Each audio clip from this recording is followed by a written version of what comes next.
Good afternoon. My name is Eric Rigsby. I'm a principal here at Memorial Park Elementary School in Jasper, Alabama. And this is the Marzano Moodle video for indicator 1.4. This indicator states that teacher teams and collaborative groups regularly interact to address common issues regarding curriculum, assessment, instruction, and the achievement of all students. Here at Memorial Park Elementary School, this has been an area of strength for us in past years before we began the Marzano journey. However, the Marzano journey has really refined this process for us and given us an opportunity to fine-tune our groups and to make our groups more of a true PLC. Before this process, we had groups in place. Groups were meeting on a regular basis, but they did not have things like norms in place. Our conversations were not always focused on curriculum, assessment, instruction.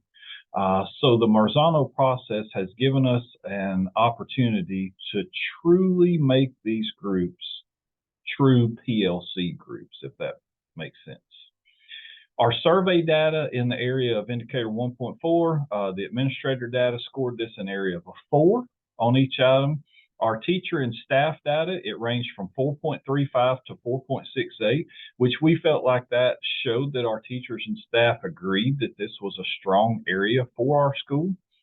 Our parent and guardian data, our mean scores ranged from 4 to 4.40.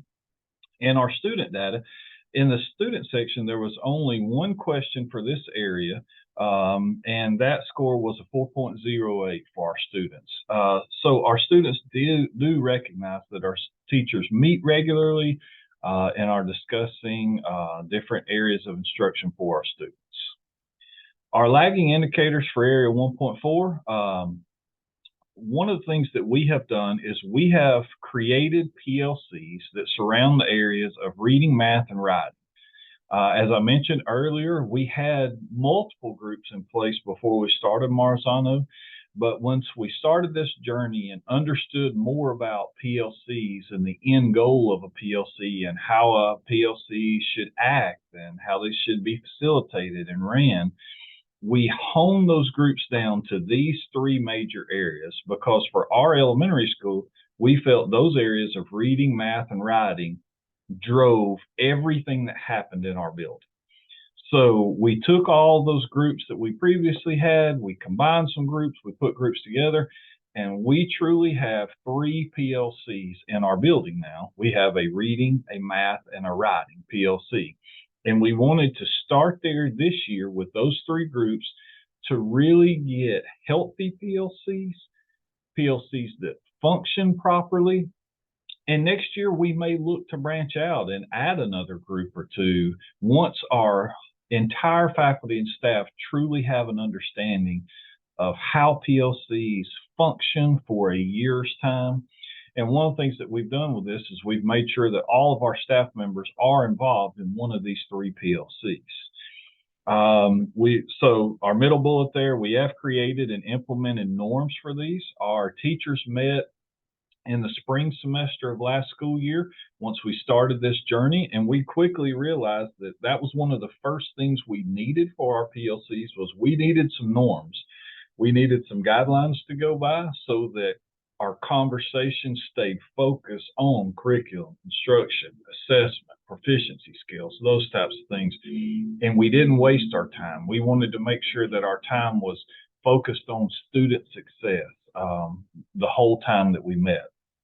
And with these PLCs, as you can see in that last bullet, one of the things that we really wanted to promote was the teacher input and creation of documents. That is crucial to the success of all students. And falling back to indicator 1.3, we wanted every teacher to feel that they had a voice in these PLCs. And that's part of what our norms focus on, is making sure that everyone is heard, that we hear all points of view, that we see an assessment piece, a curriculum piece from all angles so that we can make sure that all students are successful and that every student has the ability to function at a high level. And one of the ways that we plan to collect evidence on this is through the items that our PLCs will be Some of the things we've already seen that our PLCs are producing are some common assessments. Here at our school, we have 10 classrooms in each grade level. So we want to make sure that we're getting a guaranteed and viable instruction is happening, a guaranteed and viable curriculum is happening for all students, no matter which one of those 10 classrooms you're in. So our PLCs have been looking at some common assessments. They've created some pacing and curriculum guides that all teachers will follow to help guarantee that. Our future this upcoming year is to delve off into proficiency skills, and our PLCs are going to be the driving force for implementing those proficiency skills. We have those created, but now we're at the point of implementing those and make sure that our students understand those, our parents understand those, and that all teachers understand those.